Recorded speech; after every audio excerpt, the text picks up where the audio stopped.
Nauttikaamme Elmerin muistoateriaa.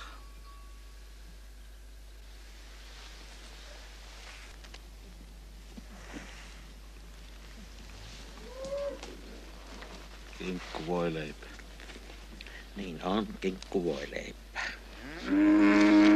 Ja sinapit ja muut siihen.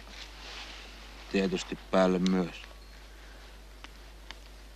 Minä en koskaan syö kinkkuvoileipää ilman sinappia.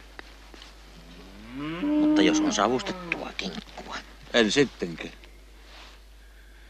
Sinapit ja salatit, ne on herrojen kotkotuksia. Läski on läskiä ja kinkkuvoileipä on kinkkuvoileipää. Eikö sinä perkeleen kollo ymmärrä, että minä en syö kinkkuvoileipää ilman sinappia? En syö, en vaikka mikä. Ole huutamatta senkin sinappinaama. Mitä sinä sanoit, läskimaa? Että sinä olet yksi halvatun sinappiparta. Sylttysilmä! Kinkkunokka!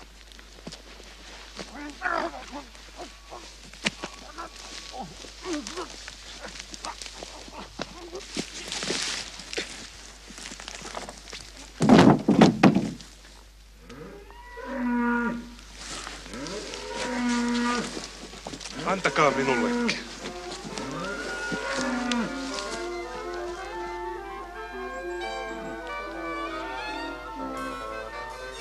Voi saa.